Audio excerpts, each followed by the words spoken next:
예, 아둘람 TV 오늘 작가와의 대화 첫 시간입니다. 그래서, 아, 김경일 형제님이 자서전 2권 쓰셔가지고, 첫 번째 작가와의 대화의 시간은 오늘 나오셨고요. 우리 아둘람의 책 내신 분들 여러 분 되는데, 마음의 준비 미리 하고 계시면 좋겠습니다. 그래서 오늘은, 어, 책 제목이 김경일 신부의 삶 이야기 약속 이거를 가지고 하시겠습니다. 저도 어, 김경일 형제님한테 이 책을 한 몇 달 전에 받았어요. 근데 자서전은 솔직히 그러잖아요. 뭐 특별히 재미있는 게 없겠다 생각해가지고 저도 안 보고 놔뒀다가 이번에 이렇게 보게 됐거든요. 근데 지금 몇 분이 그 책을 보고 빠졌다고 그러는데 저도 그 책을 보고 아주 빠졌어요. 너무 재밌어가지고. 자서전이 이렇게 재밌을 수가 있나? 이런 생각을 하면서 봤고요. 같은 세대를 살아온 사람으로 그 세대가 같이 느껴지면서 그래서 더 재밌지 않았나 이런 생각을 좀 해봅니다. 그래서 제가 이제 그래서 추천사를 봤더니 그 추천사에도 그렇게 쓰신 분이 있더라고요. 제가 하나 읽어드릴게요. 조헌정 목사님이 쓰신 건데 중간에 보면 저자가 밝힌 대로 이 글은 매우 사적인 글이긴 하지만 80년대 전두환 정권의 포갑 아래서 예수의 정신을 올곧게 지키고자 노력했던 투쟁의 기록으로 오늘 신앙 젊은이들을 향한 외침이거나 나눔이다. 또 중간 생략하고요. 남자치고 군대라면 지긋지긋하기도 하고 철책선에서 육군 졸병으로 근무해였기에 할 얘기도 많다. 그러나 저자의 해병대 경험에는 전혀 비할 수가 없다.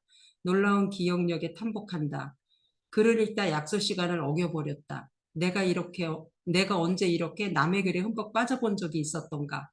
귀를 홀리는 말솜씨가 좋다고 다 그런 것은 아니겠지만 심금을 울리는 글솜씨 또한 탁월하다. 이렇게 쓰셨더라고요. 저도 이것에 많이 동감을 하고요. 또 하나 이제 뭐 그 황대권 그 야생적 편지 쓴 그분이 쓴 추천사를 읽어드리면 돈이 만능인 시대에 올곧은 종교인으로 산다는 것이 과연 가능한 일인가? 김경일 신부는 기독교의 이단하다.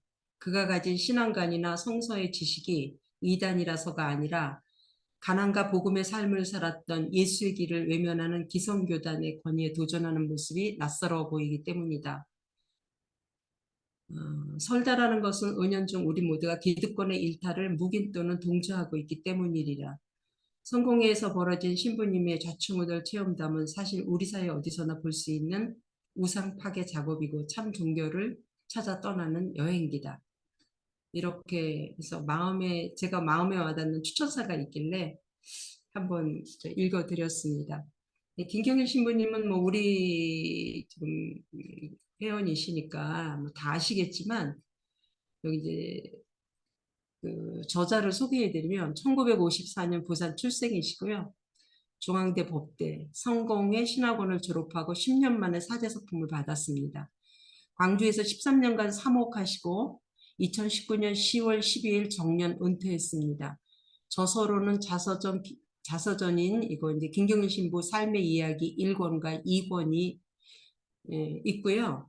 지금 현재 3권을 칠순 파티에 대비해서 지금 준비하고 계신다고 들었습니다. 예, 이제 김경일 신부님이 한 25분에서 30분가량 말씀해 주시고 그 다음에 또 질의응답 형식으로 진행하겠습니다. 김경일 신부님 말씀해 주십시오.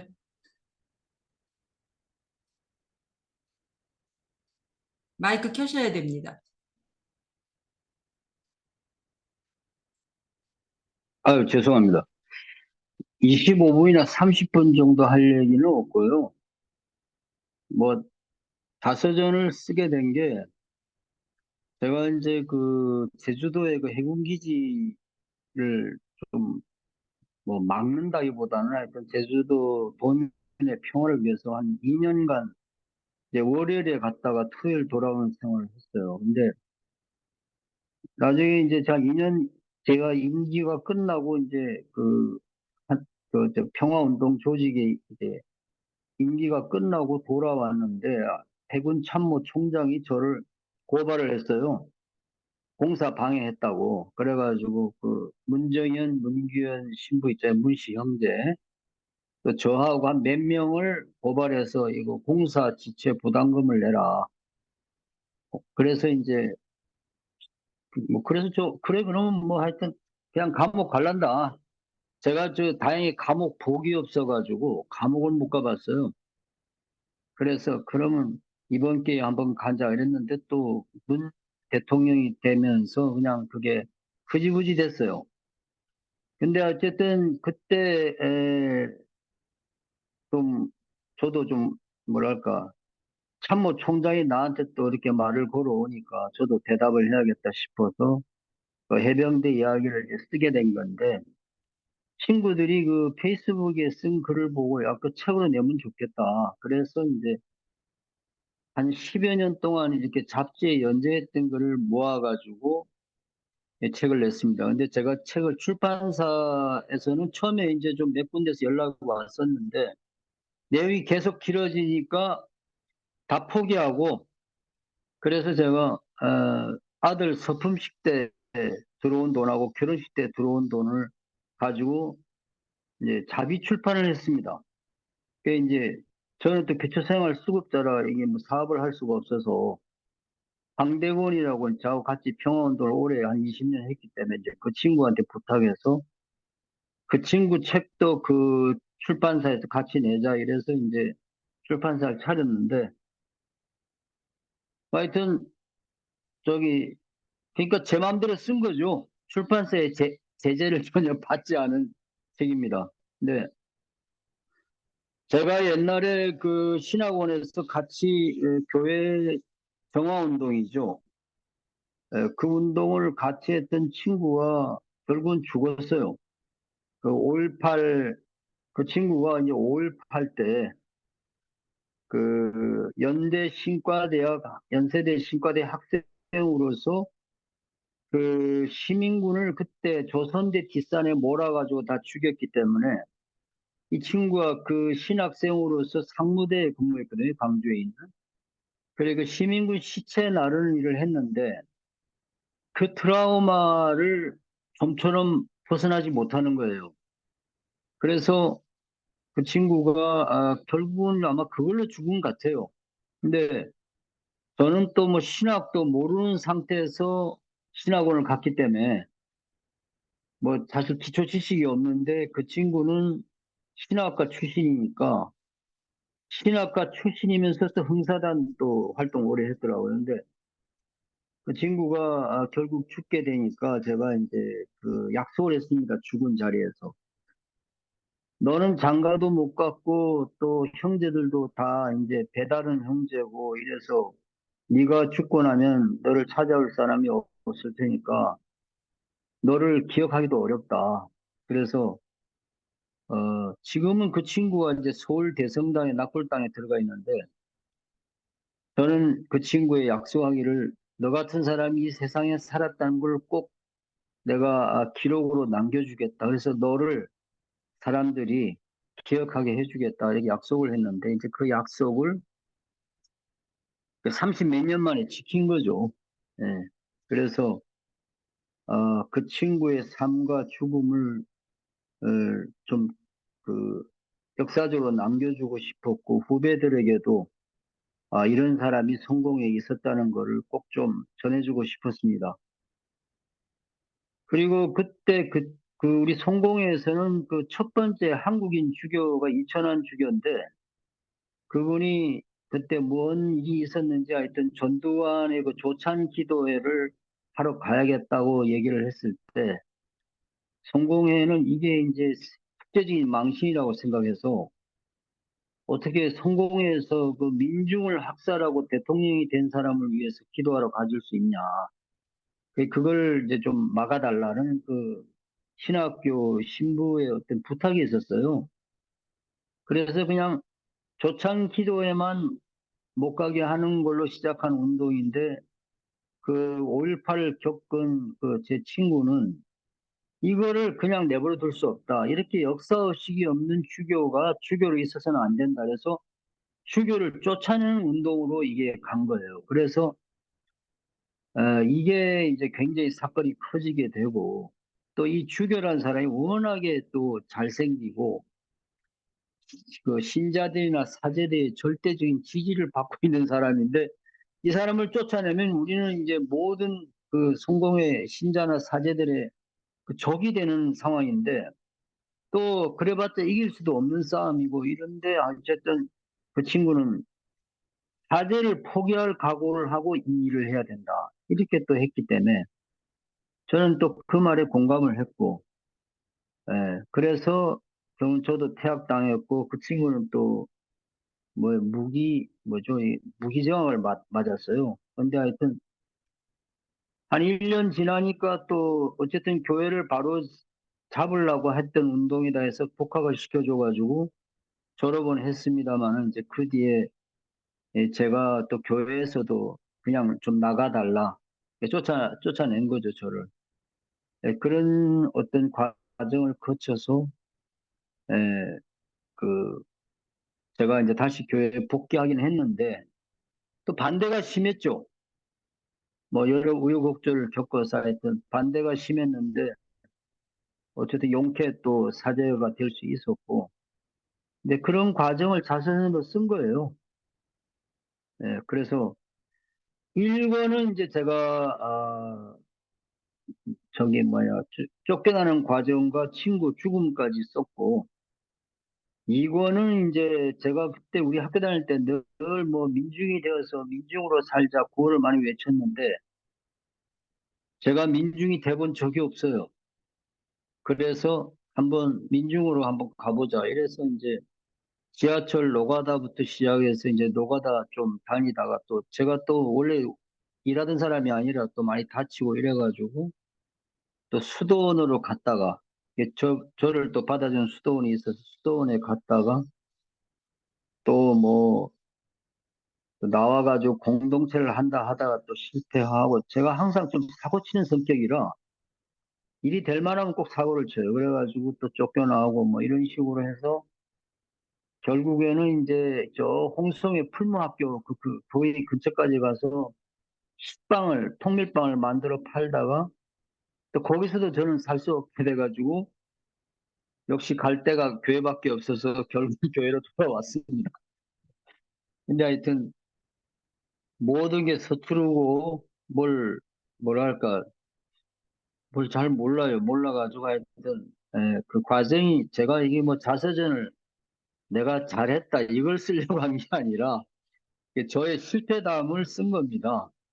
그래서 어, 책의 내용이 또 너무 거칠고 허술한 것을 좀 이해해 주시고 그냥 저는 일단은 저 자신한테 솔직해야 되겠다는 마음으로 썼습니다. 근데 저희 아내가 또 굉장히 비판적이기 때문에 저보고 솔직한 척 했지만 얇게 화장을 한 흔적이 있다. 네, 그런 또 비판을 받긴 했습니다. 이상입니다. 네.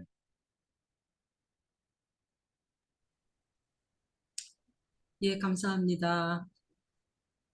아, 저는 책을 읽으면서 제게 김경일 형제님을 처음 직접 본 게 언제냐면 저 김웅재 형제님이 한국에 왔을 때 여기 이제 서울에서 이제 단체로 식사하고 또 카페 가서 이렇게 서로 얘기하고 그러는 시간이 있었어요. 근데 김웅재 형제님이 이제 막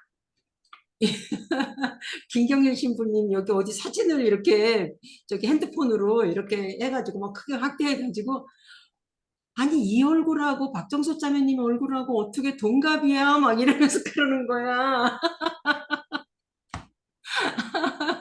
그러면서 하면서 막 재밌다는 듯이 막 그러면서 이제 김경일 형제님이 오니까 아니 어떻게 이럴 수가 있느냐 막 이제 그런 거예요. 그러니까 저기 형제님이 하는 말씀이 아, 둘 중에 하나일 거라고. 그동안 철없이 살았거나 두 번째는 뭐라 그러는지 정확히 생각이 안 나. 뭐 그냥 곱게 살았거나 뭐 온실에서 살았거나 뭐 둘 중에 하나라고 그렇게 얘기해요. 그래서 그냥 그때는 그냥 웃고 말았어요. 그냥 아 농담으로 그렇게 하시는구나 그랬는데 저는 이 책을 읽어 보면서 아 나는 정말 철없이 살았구나 그동안 그런 생각을 했습니다. 우리 김경희 신부님이랑 저랑 동갑이랍니다. 예, 그래서 저기 그책 읽으신 분은 많지 않으시죠? 보내드린다 그랬는데 이제 몇 분 신청 안 하셔서 그렇게 있고 또 미리 받으신 분도 있고 신성남 형제님하고 양보영 자매님은 메일로 보내드렸는데 파일을 받으셨는지요? 아, 저는 못 받았습니다. 그래서 안 되겠다 싶어서 그 온라인을 좀 뒤졌죠. 뒤졌더니 이제 리뷰들이 많이 있고 다행히 뭐 또 페이스북이나 이런 걸 통해서 간간히 제가 또 김경희 형제님 그 소식을 늘 이제 보고 있었고요. 그래서 뭐 다행히 어떤 삶을 사셨는지 대략적이나마 제가 짐작할 수 있었죠. 아까 그 사모님께서 아주 날카로운 비판을 주셨는데, 어, 그 서평 쓰신 분들 대부분이 그렇게 쓰셨더라고요. 이 책이 끝까지 자꾸 읽혀지는 이유가, 뭐 글솜씨를 뭐 거기다 발휘하거나 무슨 테크닉이, 문학적인 테크닉이 들어간 게 아니라 이게 진심을 담아 쓴 글이기 때문에 한 번 읽으면 놓을 수가 없었다고. 그래서 저도 그 말씀이 공감이 가요. 사실 가장 힘 있는 글은 진심을 담은 글이다. 그 글은 누구도 못 이기죠. 뭐 거기다가 뭐 그리고 짧게 짧게 이렇게 단문으로 쓰지만 그 힘이 진심이 담겨 있으니까 강력한 거고 공감할 수 있었지 않나 이런 생각이 들고요. 뭐 전반적으로 우리 공동체 동갑이 많은데 저도 이제 김경일 신부님처럼 말띠입니다. 그래서 같은 연배고 그래서 더 부끄러워요. 그래서 왜 부끄럽냐면 그 사신 이 여정을 보면 저는 너무 이게 편하게 산 거다. 이게 너무 정말 비교도 안 되죠. 비교도 안 되고 저는 뭐 김경일 형제님이 광야에서 사셨다면 저는 어떻게 보면 온실에서 산 것 같은 그런 부끄러움이 있고요. 저도 뭐 뒤늦게 철이 조금 나서 내부 고발자 뭐 그 흉내라도 좀 비슷하게 해보려고 그랬지만 저는 그냥 입 가지고 몇 마디 한 건데 이분은 정말 몸으로 삶으로 이렇게 직접 하신 분이다. 그러니까 뭐 그냥 이게 비교가 안 되는 거죠. 아예 비교가 안 되고 부끄럽기도 하고 고맙기도 하고 존경스럽기도 하고 친구 같기도 하고 뭐 그런 마음이에요. 그런데 이제 늦게나마 사실 김경일 형제님을 전 잘 몰랐어요. 제가 뭐 운동권에 있던 사람도 아니고 잘 몰랐죠. 뒤늦게 알았죠. 뒤늦게 알았는데 뭐 훌륭한 분들하고 많이 이렇게 좋은 일을 많이 하셨더라고요. 그래서 저는 지금 또 뭐 해외에 있고 그러니까 저기도 나도 좀 끼었으면 참 좋겠다. 그런 생각을 해보는데 뭐 마음뿐이고요. 어쨌든 제가 이제 하나 어, 질문 드리고 싶은 게 또 있었는데 뭐 그 과정에서 막 그런 게 좀 있었을 것 같아요. 저 같으면은 그 오지랖이 사실 넓어야 되잖아요. 이 내부 고발자로 산다는 거는 아주 그 참 피곤한 일이거든요. 근데 오지랖이 있어야 됩니다. 나도 그냥 옆집에 불이 났던 뭐 도둑 맞았던 뭐 못 본 척하고 지나가면 되는데 그거를 꼭 한마디 해야 되면 이제 그게 오지랖이 없이 안 되거든요. 그런데 그런 갈등이 많으셨을 것 같아요. 제 생각에는. 거기에 대한 답변을 좀 부탁드립니다. 맨날 지성수 목사님이 제가 가마 끝나고 나서 이제 성공해서 이 김경일 신부하면 다 고개를 흔든다고 그러는데 그 말씀이 정말 맞는 말씀이세요. 그래서 저는 하여튼 뭐 또 좋아하는 사람도 있지만 또 저를 정말 싫어하는 사람도 있고 그걸 또 받아들여야죠. 근데 그 제가 저 자신을 봤을 때 제가 스승을 여러 번 모시고 늘 이렇게 지도도 받고 하지만은 스승이 이제 저보다 10살 많은데 그 이현주 목사님이라는 분. 그분이 40살 때 그 모습을 보고 그걸 기록해 놨는데 제가 40이 돼 보니까 도저히 안 돼요. 그러니까 또 50이 됐을 때 제가 또 50대 그 스승의 모습을 또 보니까 저는 정말 안 되더라고요. 계속 그래요. 스승께서 아직 살아계시기 때문에 그 스승의 모습을 보면서 참 이상하게 어떻게 가르침을 받는데도 이렇게 나는 그 세계로 갈 수가 없나. 그 자괴감이 크죠. 그 다행인 것은 그래도 그 좀 본받으려고 하는 모델이 있다는 게 너무 고맙고 또 세상 사람이 다 저를 아는데 제가 또 내가 또 괜찮은 부분도 있다는 식으로 일을 했다가는 또 몰매를 맞을 것 같고 그래서 그냥 저는 제 자신을 압니다. 옆에서 그 격려해 주는 말씀으로 알고 있고 자기가 자기 자신을 그 들여다 보면 볼수록 어떻게 모르겠어요. 그래서 좀 책을 쓰는 것도 그 누가 그러대요 저보고 빨가벗는 거를 즐기는 사람 아니냐 노출증이다 뭐 이런 얘기하는 분도 있어요. 근데 저는 또 그 얘기를 쓰지 않고서는 견딜 수 없기 때문에 쓰는 거고 저는 그냥 기록자로서 아마 남을 것 같아요. 지금 아마 3권을 쓰는데 이것도 이제 사제생활 25년을 쓰는 건데 사제생활하면서 사제가 이 조직 안에서 겪는 문제를 근데 그것도 신앙의 본질과 너무나 어긋나서 그 고통받은 얘기를 쓰려고 그래요. 그래서 아마 우리 교단에서는 지금 3권에 대해서는 상당히 관심을 갖고 있을 겁니다. 보니까 또 천주교 신부님들이 또 제 책을 가끔 또 가져가더라고요. 이유가 뭐냐 그러니까 이제 확실히 성공회는 굉장히 자유롭고 또 역시 또 그 진보적인 교단이기 때문에 좀 마음 놓고 쓰는 거에 대한 또 부러움도 있다 그러더라고요. 그래서 제가 자유롭게 영역을 넓힌 만큼 또 후배들도 그 영역을 즐길 수 있기 때문에 조금 먼저 매를 맞는 마음으로 하여튼 쓰고 있습니다. 근데 그 저는 뭐 성명서나 써봤지 이 뭐 글을 제대로 쓰는 걸 배운 적도 없고 그러니까 글이 좋을 리가 없죠.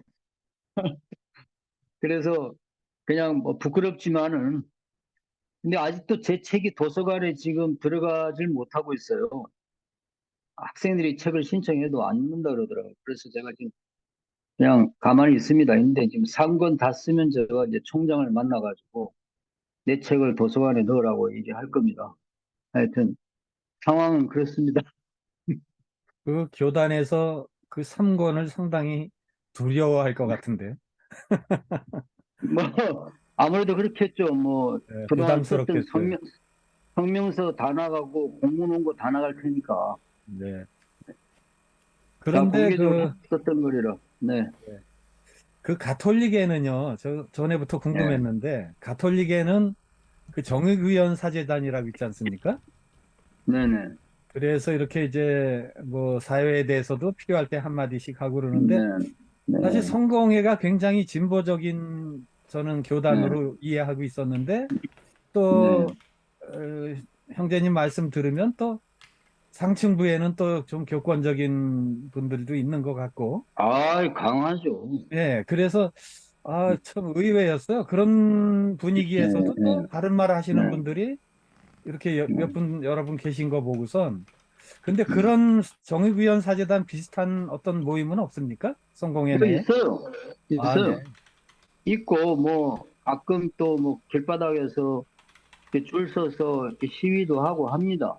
네. 근데 문제는 이제 외부에 대한 고발은 굉장히 열심히도 하고, 그것도 어떻게 보면 또 그것도 사회적 명예예요. 네. 근데 내부 고발에 대해서는 굉장히 엄격합니다, 성공회도.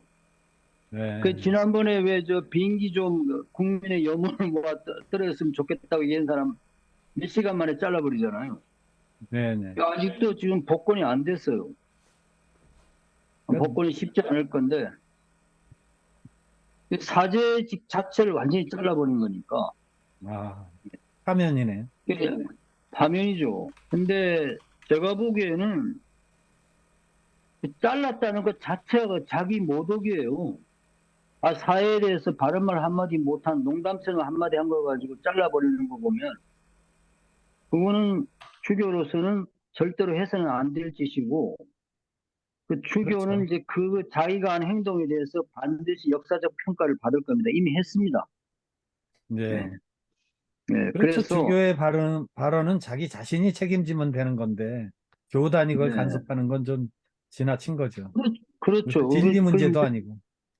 맞습니다. 그러니까 그거는 이제 그 솔직히 말해서 사제가 우리가 학교 다닐 때 사제의 목표는 순교가 돼야 된다 이렇게 배웠어요. 요즘은 그렇게 안 가르치는 모양인데 순교를 할 각오로 사는 사제에게 그 뭐 사제직을 박탈한다는 건 이거는 해서는 안 될 짓을 한 거죠. 네. 그건 아마 반드시 이제 그 그 보면 이제 욕을 먹을 겁니다. 네, 그 감사합니다. 제가 일종의 네, 제가 성공회대학교 대학원을 나왔습니다. 석사 때. 석사 네, 대학원 나왔을 때 그때 신영복 선생님 계셨고요. 네, 그때 그 지금 서울시 교육감학원 조희영 교수, 그 네, 조효재 인권 쪽으로 유명하신 조효재 교수님, 조희연 네, 교수님, 네, 한홍구, 그리고 석사 은사인 정혜구, 김동춘, 이재정 뭐 그래서 진보의 정말 대한민국 최고의 진보 사학이 성공회 대학교였어요. 제가 거기서 그렇죠. 석사를 했다라는 것이 전 개인적으로도 굉장히 영광이고, 제가 뭐가 있다고 신영복 선생님하고 같이 앉아가지고 토론하고, 조희영 교수하고 수업 시간에 싸워가지고 그게 안 풀려가지고 새벽 4시까지 같이 맥주 마시면서 막 싸우고 막 그랬거든요. 그게 굉장히 이제 카풍이 그래요. 그런데 이게 성공회에서 그 교권으로 넘어가면은 전혀 분위기가 달라지는 거예요. 깜짝 놀랐습니다. 그래서 지금도 아마 성공회는 학교는 나름 진보적인데 교권으로 넘어가게 되면은 교회라든지 이쪽으로 넘어가면은 굉장히 보수적으로 그런 걸로 생각이 돼요. 저도 성공회 식구이기 때문에 한 말씀 드렸고, 제가 김경일 씨께 한번 여쭤보고 싶은 게, 그 사람은 누구나 다 트라우마가 있지만, 특히 옛날 운동권, 저는 이제 586의 끝물이죠. 예. 끝물이라서 제가 말씀드리긴 뭐하지만, 진짜 박정희와 전두환이 등장하는 그 시기에 학생운동을 하셨던 분들은 트라우마가 많을 것 같아요. 저 같은 경우도 저희 가족이 워낙 전두환 정권으로부터 직접적인 탄압을 받았기 때문에 제 여동생은 지금도 경찰을 보면 무서워하거든요. 그런 트라우마가 다 있습니다. 우리 김경일 신부님 같은 경우는 개인적으로 갖고 있는 트라우마라든지 극복하신 경험담이라든지 아니면 아직 극복하지 못한 부분이 있는지 좀 말씀해 주세요. 같이 나눴으면 좋겠습니다. 네, 저는 사실 이제 성공회 대학이 그, 그 뭐야, 저 한신의 교수 손규태 박사가 그 이재명 신부님하고 같이 이렇게 서로 조인이 돼가지고 네, 맞아. 신여보 선생을 이제 학교로 끌어들였고 또 그분이 또 진보적인 교수들, 이렇게 스타 교수들이죠. 대거 이제 들어와 성공회가 정말 그 진보의 상징이 됐는데 결국은 이게 이제 교단의 추교나 이런 사람이 이제 깽판 쳐가지고 지금 학교는 굉장히 힘든 상태입니다. 예정이나 뭐 이런 게. 근데 그걸 극복할 수 있는 기회도 있었는데 다 놓쳤고, 그 참 이게 이상해. 그 교단의 보스가 정말 올바르고 또 정말 그릇이 만약 진리를 담을 만한 법기라면 그 밑에 이제 수하들은 좀 착한 척을 해요. 예, 안 착하더라도. 근데 보스가 만약에 깡패 같은 놈이나 또 정말 질 나쁜 놈이 보스가 돼버리면 그 밑에 있는 놈들은 악한 놈 경쟁을 해요. 그 교단이 완전히 망가지는데 지금 착한 사람들은 전부 다 그냥 입 다물고 있고 견디고 있는 상황이고 그 여기서 균열을 낼 필요가 있어요. 이 교권이라고 하는 게 정말 이거는 봉사지기인데 이걸 권력으로 아는 그 시대적 착오죠. 중세 시대도 아닌데. 그래서 지금 굉장히 어려운 상태인데 요즘 다시 또 이제 주교가 바뀌는 이제 지금 선거철이 됐기 때문에 또 이제 좀 살아나고 있죠. 그래서 하여튼 그 사제들이 정말 죽을 각오를 한다면은 뭐 주교가 나쁜 놈이 돼도 뭐 이렇게 큰일이겠어요. 근데 그 굉장히 위축된다는 거. 네. 저는 그런 걸 무시하고 살았기 때문에 이제 좀 많이 맞기는 했지만 맷집은 조금 있는 편입니다. 근데 트라우마도 다행히 저는 이제 없으시겠네요. 트라우마 왜 없겠어요? 제가 지금 보면 바로 그냥 날리든가 하는 그런 상황이 와요. 근데 다행히 이제 제가 당신은 주교의 소명을 받아서 주교를 한다면 나는 사제의 소명을 받아서 사제를 하는데 당신이 나의 소명을 그런 식으로 꺾는다면 당신도 옷 벗어야 된다는 입장을 항상 제가 전달했기 때문에 본인도 막상 목에 또 칼이 들어오면 또 바로 또 공격을 멈춥니다.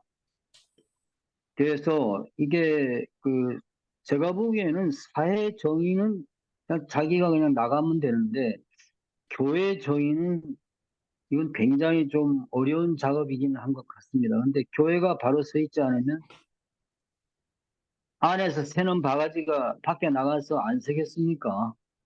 네? 그 아마 지금 천주교 저희구현 사제단도 굉장히 고통스럽게 그 작업을 하고 있는 것 같고 실제로 천주교가 저희구현 사제단의 그 활동 때문에 굉장한 그 사회적인 그 뭐랄까 지지를 받고 있는데 과연 저희구현 사제단이 천주교 내부에서 그럼 그렇게 절대적 지지를 받고 있냐? 그건 아니라 그러거든요. 거기도 핍박을 받습니다. 그래서 성공회도 마찬가지 조회구현 사제단이 있어요. 있는데 교회 내부에 대한 고발은 못하게 해요. 근데 교회 내부가 썩어 있으면 밖에다가 아무리 정의를 외쳐도 그건 괜히 헛소리에 불과합니다. 그렇게 생각합니다. 트라우마 있습니다. 여러 번 잘릴 뻔했기 때문에. 예. 그 글을 쓰는 에너지도 잘릴 뻔했기 때문에 에너지가 나와요. 그 트라우마를 극복하느라고. 왜 트라우마가 없겠어요? 근데 제가 없는 것은 감옥을 아직 못 가봤기 때문에 감옥 트라우마는 없습니다. 항상 운이 좋았어요. 매번 빠져나와요. 호랑이 입에서. 네. 뭐 책에도 그런 얘기 다 나오는데. 네, 은혜입니다, 은혜. 감사합니다. 예. 또 예, 질문하거나 말씀하실 제가 예, 박선배 형제님. 예, 책을 반만 읽었습니다. 그 1부하고 첫 번째 권이 1부하고 2부로 나눠졌잖아요.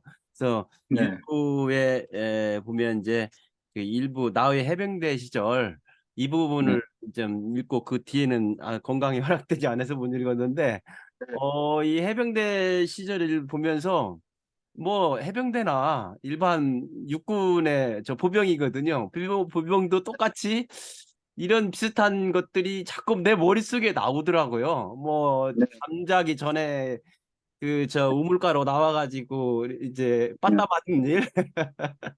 그리고 좀 특이하게 그 조금 배빠따라는 얘기가 있어서 네. 이건 또 네. 처음이다. 이런 생각이 네. 했었고요. 네. 저는 이제 그 책을 읽으면서 그런 얘기 줄친 것이 그거거든요. 이제 그 아버지가 돌아가시고 돌아가시고 나서 아버지와 나의 삶은 다르며 나는 내 인생을 살아야 되겠다. 그런 마음이 한쪽에 자리 잡고 있었다. 그래서 내 인생은 나의 결정으로 살면서 내가 책임을 지게 된 작금의 현실이 아버지 뜻에 끌려가는 것보다 차라리 낫다고 여겼다. 비록 그게 실패로 끝난다 할지라도 말이다. 우리가 일반적으로 생각했을 때 부모님의 그 유언을 막 지키려고 그러는데 이 말은 여기 썼던 말은 결국은 가정에서도 내부의 개혁이 아니었는가 그런 도발적인 그 말이었던 것 같고 또 그 교회 성당 주위에서 이렇게 부활절 때 중고등부들이 이제 계란을 사달라고 했었을 때 돈이 없어가지고 못 샀었던 거. 그런데 누가 봤을 때는 참 난처한 상황이잖아요. 일반적으로 우리가 교회 생활을 해보면 알겠지만 누구나 다 돈을 갖고 있는 줄 알고 뭘 행사 있으면 다 사줄 줄 알잖아요. 근데 또 그렇지 안에서 그리고 교회라고 해서 모든 것이 이해되고 용서되는 것이 아니다. 모든 사람이 다 평등하게 어떤 그 작은 계란이지만 사줄 수 있는 그런 것도 아니었다. 그런 것들 느끼면서 저는 이제 또 한 가지 궁금한 게 질문이 간 게 그 길거리에서 이렇게 관상 그런 것을 좀 네. 쳤었다고 그랬잖아요. 그래서 제 관상이 어떤지 네. 아유, 정신 바짝 차리게. 관상이요? 아, 네.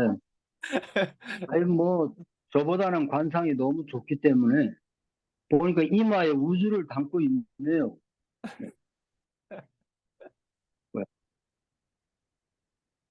아이, 좋은 말이 끊기는 것 같은데요.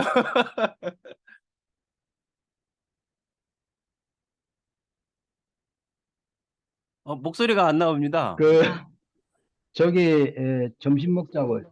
안 나와요? 잘 잠깐, 나옵니다. 예, 예. 쉬어요. 언제 나오죠? 김경일 형제님 만나는 날 다 관상을 보기로. 제가 관상으로 그 몇 년 돈 버셨다고 관상을, 하셨어요. 보게 된 게, 저기, 제가 학교 다닐 연극반에 있었는데, 그 연극반 아이들이 밤낮 이제 실험극을 주로 많이 하니까, 연영과는 코미디물을 해서 돈을 엄청 버는데 요즘 생각해봐도 엄청난 돈을 벌어요. 팜플렛만 팔아도. 근데 저희는 밤낮 그 외국의 신사조를 공부를 해서 이제 아무래도 이제 뭐 영문과 불문과 무슨 뭐 온갖 과가 다 들어와서 하니까 그래서 계속 공연이 실패를 해요. 재미가 없으니까.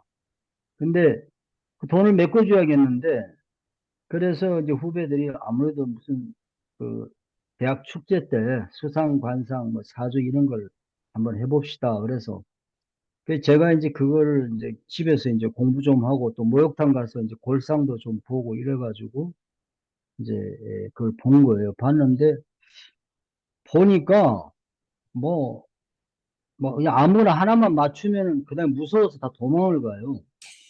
그리고 뭐 자세히 맞출 필요도 없어요. 그냥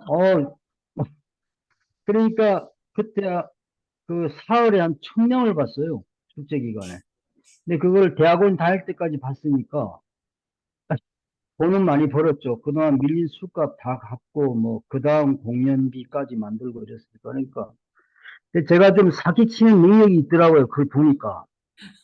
어쨌든 저기 종교밥을 먹을 수 있는 약간의 그 사기성이 농후한 그런 기질이 있다는 걸 제가 그때 좀 깨달았습니다. 관상은 너무 좋아서 감히 제가 뭐라고 말하기 어려운 그런 관상입니다.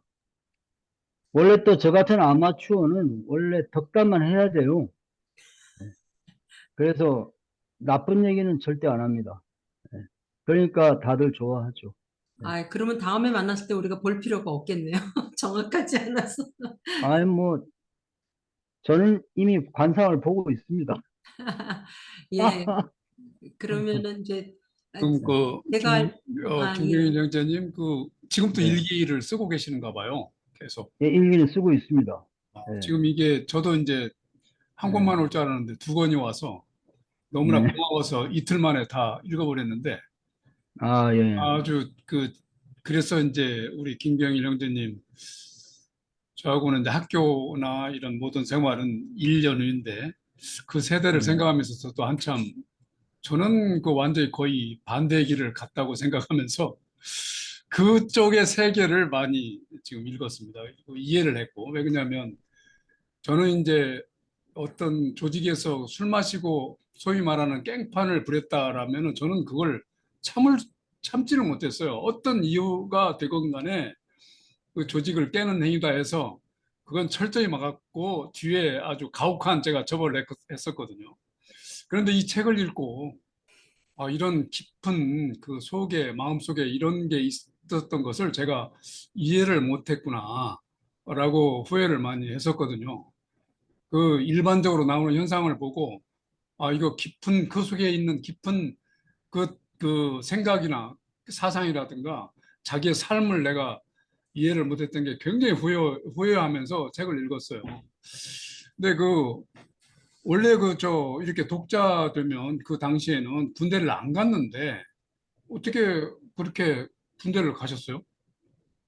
저희 아버지가 이제 아버지가 뭐 옛날 일제시대 때 전문학교 나와가지고 만주 척식 회사에 측량 기사를 하셨는데 워낙에 운동선수였어요. 키도 굉장히 크고 굉장히 건강한 몸인데 저는 또 어머니 외탁을 해가지고 이 풍양 조씨 집안의 거의 난장인들이에요.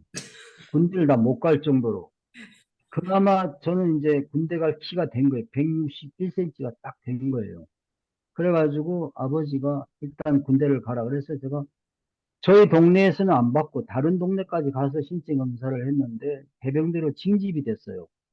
그래가지고 이제 군대를 갔는데 어머니가 보니까 이거 아들이 아무도 죽게 생겼다 싶어가지고 그 독자 증명을 했어요.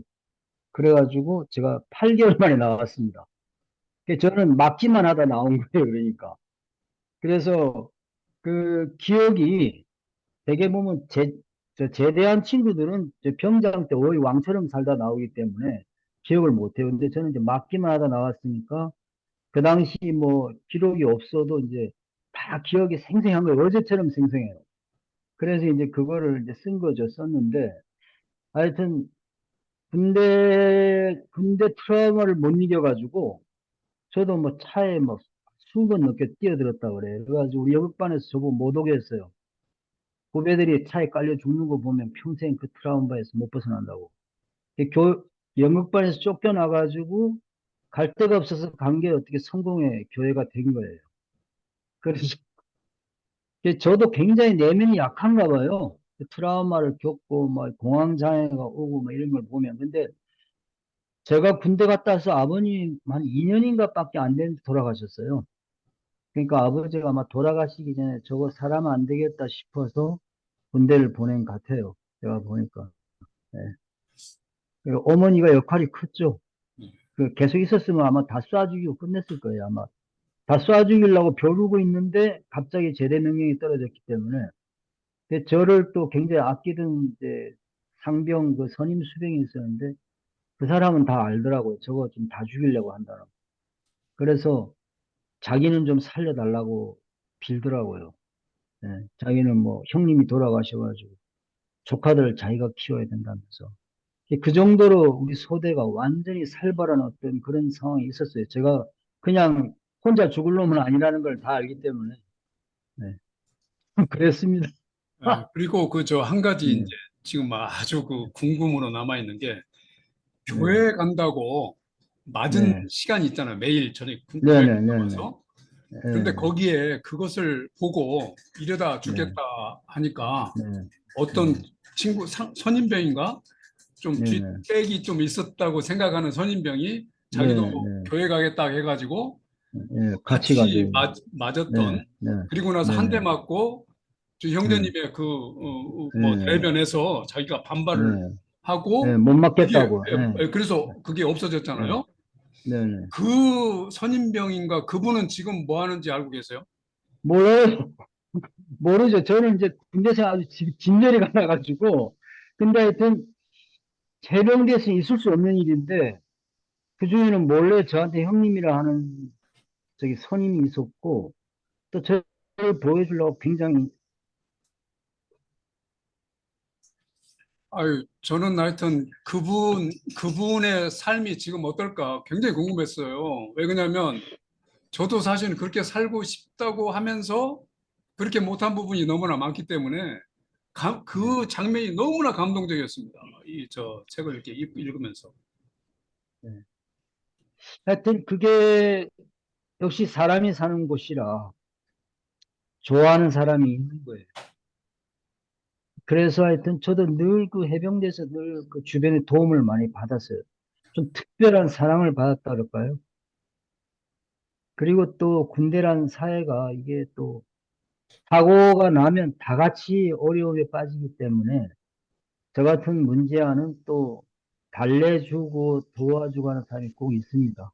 조직에서도. 네. 일반 사회나 똑같겠죠. 네. 아유, 그 근데, 소식 완전히 끊어졌어요. 네. 그래서 좀, 우리 김경일님 좀 여러 그 말씀을 들어보니까 참 대단하다는 그런 생각밖에 안 듭니다. 나는 이제 책을 읽어보지도 못했지만은, 오늘 또 담화라든가 또 책을 읽고 이제 여러 가지 또 말씀들을 나누는 걸 보면서 역시 그 아주 일관되게 아직까지 그렇게 해 오셨다 하는 그런 관점에서 굉장히 존경스럽습니다. 요즘 이제 그 소위 진보파리라고 합니다. 파리, 그 플라이. 진보파리 하다가 좀 이름 좀 날리다가 해가지고 지금 그 변절하는 놈들이 얼마나 많습니까? 지금 사실은 이제 그 보수파리 하다가 이제 진보로 돌아온 친구들은 거의 없어요. 지금 딱 하나. 변희재가 요즘에 이제 그또 돌아서 가지고 좀 이제 같이 협력한다고 이렇게 하는데 이 진보파리 쪽들은 너무나 많은 사람들이 즉 변절을 하고 해서 그냥 넘어가고 그러는데 아주 지금까지 그렇게 일관되게 그 소신을 지키고 이렇게 했다는 것에 대해서 정말로 박수를 보내고 싶고 정말로 이제 존경스럽습니다. 그리고 이제 사실 이제 저는 이제 성공회라는 그 종교에 대해서는 이제 말은 들었지만은 거의 이제 모르고 있었어요. 그 실체라든가 이런 것들에 대해서. 그래서 조금 이제 지난번에 이제 강화도에 처음으로 이제 그 세워졌던 그 성공회 저 교회 거기도 이제 이렇게 쭉 보면서 그래서 그래도 이제 성공회가 이제 한국에 들어와서 또 많은 이제 역할을 했다 하는 그런 생각을 하고요. 그리고 지금 이제 사실은 성공회 대학교 아까 누구 이제 최 의원님이 이제 이야기를 했습니다마는 뭐 이재정, 조희연, 뭐 한홍구 또 김동춘 이런 분들이 이제 성공회 이제 대학의 저 교수로 재직을 하면서 있기는 있습니다마는 또 이제 그분들 중에서 또 여러 분들이 이제 저하고나 페북에서는 이제 패친도 하고 그렇습니다. 그런데 이제 그분들의 그 역사 의식이 어쩐지 사실은 굉장히 좀 의심스러울 때가 있어요. 특히 이제 우리 저 김동춘 교수 같은 분은 아주 명쾌하더군요. 지난번에 내가 우리 그 단톡방에 그 책도 내가 이제 해서 올렸습니다마는 특히 이제 일본과의 관계 그 부분에 대해서는 아주 명쾌하게 이제 이제 정의를 내리고 또 지금 현재의 이제 한국의 이 실정은 이제 이북에서 내려온 그 세력과 그다음에 군사 이 세력들이 이제 서로 합세해서 만들어 놓은 것이 이제 그거다. 그러면서 이제 결국 이제 윤치호라고 하는 우리 민족의 최대 악마 이런 친구들을 이제 이제 거론을 하면서 이제 김동준 교수가 책을 썼더라고요. 그래서 이제 그 김동준 교수의 책을 제가 좀, 또 여러 가지 줄거리들을 읽고, 굉장히 참 감동을 받았습니다. 그래서, 아무래도 우리 김경일 님도 또 그런 분들의 이제 그 영향을 받고, 아직까지도 그렇게 아주 일관되게 그런 삶을 살아오셨지 않은가 그런 생각이 듭니다. 그런데 지금 이제 한 가지 좀 질문이, 지금 이제 여기 덕수엠 기르고 계시는 분들은 이제 내가 아시는 분들 두 분이에요. 우리 김경일님하고 그다음에 우리 강효백 교수. 아, 이게 두 분이 이게 꼭 여기 덕수엠을 강효백 교수는 이제 깎았다 이제 다시 붙였다 깎았다 붙였다 하는데 그 덕수엠 기르시는 이유가 뭔가요? 한번 좀 아, 이- 제가 저기 뭐냐, 이게 수염 때문에 좀 순환을 많이 겪었는데, 그, 추교님이 저 수염 키우를 엄청 싫어하더라고요.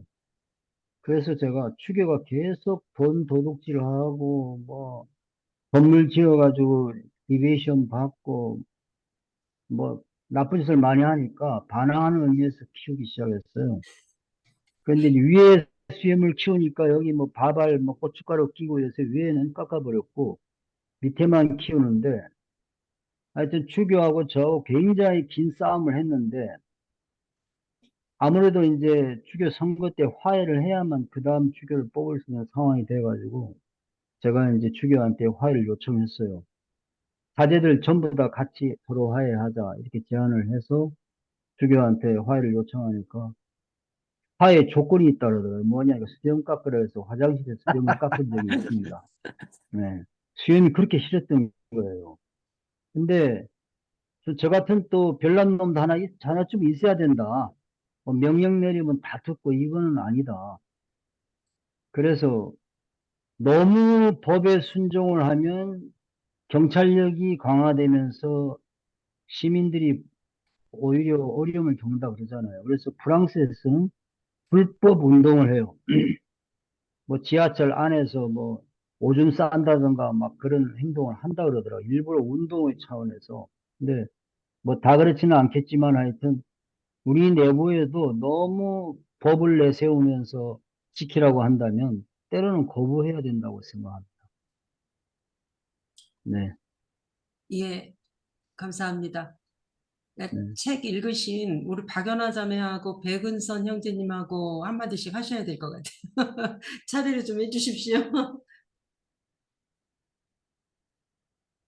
먼저 박연아 하세요, 자매 배원선 먼저. 네. 형제님. 먼저 하세요. 네. 저요?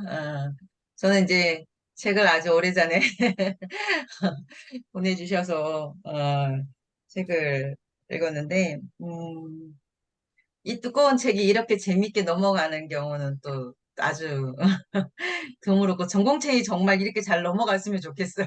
책을 놓을 수가 없더라고요. 그래서 두꺼워서 사실은 처음에는 엄두가 안 나서 못 읽었는데, 읽다 보니까 저는 이제 다들 인연들을 얘기하셔서 저는 김경일 신부님을 매번 집회장에서만 뵀어요.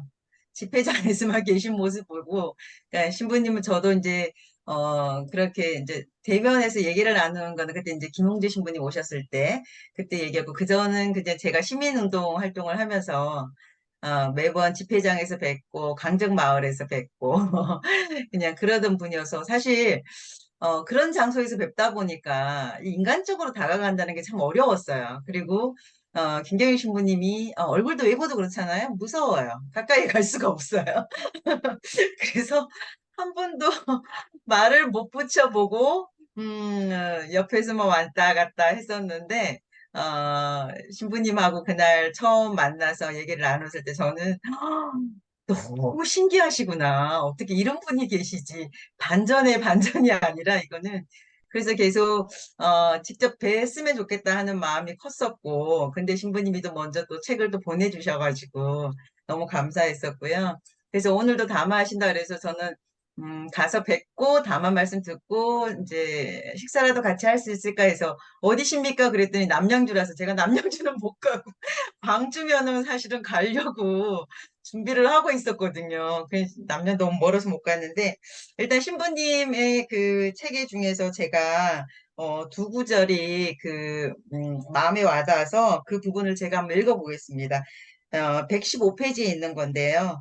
군대에서 당한 폭력은 마약처럼 몸에 스며들어와 다리를 틀었고 내면에 들어와 자리 잡은 이 괴물은 끈질기게 나의 인생을 지배하기 시작하였다. 아마 연결되는 부분인 것 같아요. 그리고 이제 123페이지 넘어가면 이후에 군대를 제대하고 난 이후의 삶이 피해자에서 가해자로 바뀐 것이다. 정말 이게 너무 솔직하면서도 사실 이 부분에서 벗어나지 못해서 음, 이제 저희 일하는 이제 정신과 환자들이 좀 많거든요. 대부분 얘기를 들어보면 이 과정을 못 넘기시더라고요. 본인의 의지든 어떤 환경적인 문제든 못 넘기니까 그 다음에는 자신의 삶 속 그냥 자기 어떤 생각에 쌓여서 계속 약으로만 의지하고 다른 사람들의 관계가 어려워지는 분들이 너무 많으시더라고요. 그래서 이 두 구절이 굉장히 저한테는 와닿았고요. 그리고 또 이 책을 읽으면서 느낀 건 하나님 정말 놀라우신 분이다. 정말 맞춤형의 하나님이시다. 이렇게 하시지 않으면 김경일 신부님 절대 잡을 수 없을 것 같다. 이 정말 하나님이 놀랍다라는 생각을 또 이 책을 읽으면서 또 한번 했습니다. 네, 감사합니다. 저는 굉장히 마찬가지입니다. 폭력성과 늘 싸우고 있어요. 주먹으로 해결하려고 하는 그 의지가 굉장히 강합니다. 그래서 도저히 이게 의일분을 참지를 못하고 막 괴로워하는 그런 저 현실이 있어요. 이게 폭력이 이렇게 노출되면 폭력이 그대로 저 안에 또 이렇게 체화돼 가지고 폭력으로 또 나온다는 거. 그거를 제가 제 자신을 늘 들여다보면서 느끼고 있고, 인간을 망가뜨려요. 그래서 제가 해병대에서 실제로 뭐 어떤 어려움이 있어도 그걸 헤쳐나갈 수 있다는 그런 자신감도 있으면서 동시에 제 안에 이 폭력성, 상대방은 다 느껴요. 키는 조그만한데 거의 죽일 듯이 막 이렇게 달라들고 막 이러니까 저는 솔직히 싸움을 치고받고는 안 해봤어요. 때리기만 했지.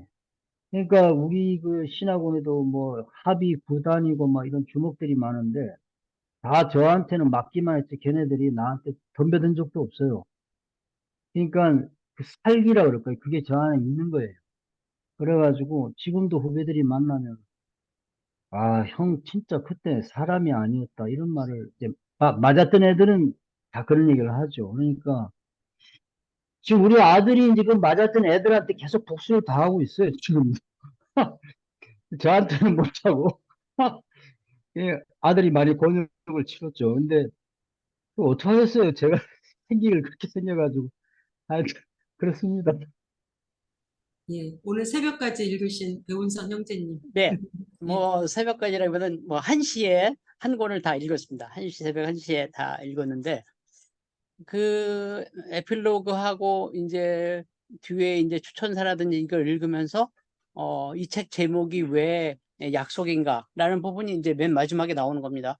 44년의 그 친구분의 죽음 그 앞에서 약속한 것을 이 책을 내므로써 이제 지켰다라는 말씀이 있고 결론적으로 제가 이 책을 보면서 아직 2권은 못 봤지만 1권을 보고 느낀 건 뭐냐면 그래도 해피엔딩이다.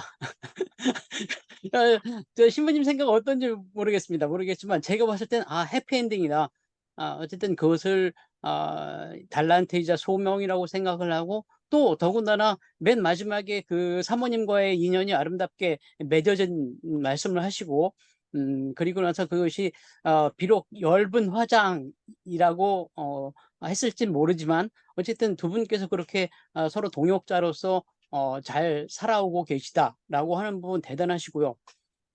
저하고의 인연이라고 하는 부분이 굉장히 묘한 겁니다. 지금 이제 신부님께서 저보다 딱 10년 연상이 있습니다. 제가 64년생이고 신부님께서 이제 54년생인데 여기선 전부 이제 형제라고 부르기는 하지만 그 이야기 중에 그 이현주 목사님과의 만남 부분이 있잖아요. 이현주 목사님이 10년 연상이시란 말입니다. 10년 연상인데 이 형님하고 부르면 안 되겠습니까? 했더니 그분이 쾌히 좋아 형 그렇게 부르라고. 그리고서 이제 형님이라고 부르고 그 다음에도 이제 무슨 이런저런 일이 있기는 하지만 어떤 신앙의 멘토로서 지금도 계속 이렇게 같이 뭐 모신다 할까 그러고 계시고 근데 저는 10년 차이가 나는데 저하고 삶의 족적이 이제 비슷한 게 제가 이 광명이라고 하는 지역에 나서 오류동이라고 하는 지역이 굉장히 저의 그 범위 내에 있는데 그 성공회 신학교라든지 그쪽이 오르동과 굉장히 인연이 깊고 또 이제 풀무학교라든지 함석헌 선생이라든지 이런 분들과의 인연도 또 있는 겁니다. 근데 또 재밌는 게 뭐냐 하면 제가 결혼을 해서 89년도에 제가 결혼했습니다. 89년도에 결혼을 했는데 결혼을 해서 신혼여행을 간 곳이 바로 예수원입니다. 일반적으로 도대체 수도원으로 신혼여행을 가는 놈이 세상에 어딨냐 이렇게 말씀하시는 분 많이 계실 텐데 어쨌든 전 그 예수원에 신청을 해서 허락을 받아서 신혼여행을 갔습니다. 거기가 수도원이기 때문에 당연히 남녀가 각 방을 쓰도록 되어 있는데 저희는 신혼부부라서 인정을 해줬어요. 그래서 부부가 살 수 있는 같이 자도록 허락을 해줬고 특별 케이스죠. 그래서 거기서 며칠간 있다 왔는데 가만히 보니까 저도 그 80년대를 지나면서 10년 이제 연하다 보니까 저는 광주 민주화 항쟁이 일어나던 80년대에 고등학교 1학년이었습니다. 그리고 그 이후에 일어나는 상황들을 계속 보고 저는 그 당시 이제 83년도에 졸업을 하고 철도 공무원이 바로 됐기 때문에 공무원 생활을 하고 있을 때 그런 상황들을 계속 지켜봤단 말입니다. 지켜보면서 아니 이렇게 무기력하게 무교회주의가 이렇게 있어야 되는 거냐? 도대체 이게 뭐냐? 이런 것을 많이 문제 제기를 했는데 저희 이제 선배님들 말씀은 복수는 하나님의 것. 너는 너의 일을 하고 그것은 하나님의 역할이다. 하나님의 일이다. 라고 말씀하셨거든요. 근데 지금 김경훈 신부님 같은 경우에는 하나님의 일을 하나님의 자녀로서 그 역할을 투쟁을 한 겁니다. 그들하고. 저는 그냥 말로만 듣거나 그 이후에 한겨레 신문이 창간되면서 들어왔던 송건호 선생이라든지 무슨 이현주 목사님이라든지 수염도 보면서 느낀 게 그겁니다. 제가 이현주 목사님은 뵌 적도 없습니다. 근데 한겨레 신문에 쓴 글이 있어요. 뭐냐 하면 난 이제 수염 기르겠다. 아까 수염 말씀하셨는데 뭐냐? 하나님께서 주셔서 계속 이렇게 깎지 않으면 하루가 지나면 이렇게 나는 수염을 내가 인위적으로 계속 깎는 건 이거 아닌 것 같다. 길러보겠다. 이런 말씀하시고 수염 기르셨거든요. 그걸 한겨레 신문에 쓰셨었습니다. 근데 지금 그 수염 말씀하시니까 이현주 목사님 닮아가시는 것이 아닌가 그렇게 생각이 됐고요. 어쨌든 저는 그동안 살아오면서 굉장히 함석헌 선생이나 이현주 목사님이나 이런 그다음에 민주화 항쟁 과정을 굉장히 껍데기적인 면에서만 보고 이렇게 살아왔는데 그 신부님께서는 거기에 깊숙하게 들어가셔서 그것을 직접 겪고 사셨구나. 그래서 저는 껍데기의 삶을 살았다는 생각을 했고 어쨌든 결론적으로 일본의 끝이 해피엔딩이었다고 하는 부분이 너무나 감사할 뿐입니다. 이상입니다. 저기 사실 저 이현주 목사님이 스승이긴 하지만 그때 제가 아마 부재서품 받았을 때인가 하여튼 또 이제 같이 공부하는 모임에 가서 이제 끝으로는 술을 마시고 항상 헤어지니까 그때 이제 이현주 목사님은 원래 술 못 하시고 형수님이 늘 차를 모셨는데 형수님하고 이제 이현주 목사님 옆에 저는 뒤에서 자고 있었어요. 근데 담결에 그 형수님이 이현주 목사님한테 묻는 거예요. 이 저 어거스틴 부제는 언제쯤이면 사람이 될까요? 이렇게 묻더라고요. 그러니까 형님 대답이 그래 나도 모르겠다. 언젠가는 되겠지. 그러더라고요. 사람 예, 되기 참 쉽지 않습니다. 예, 감사합니다. 오늘 1, 2부를 다 이렇게 종횡무진 해주셔서 나 밥 먹으러 갑니다. 이렇게 하시는데 오늘 그것도 못 하시고 맡아주신 것 같습니다. 일단 너무 시간이 지났으니까 일단 네네. 네네. 끝을 네. 내고 더 네. 하실 게 있으시면 뒤풀이 담화 시간에 하기로 하죠. 예. 네, 좋습니다. 예. 네네. 네네.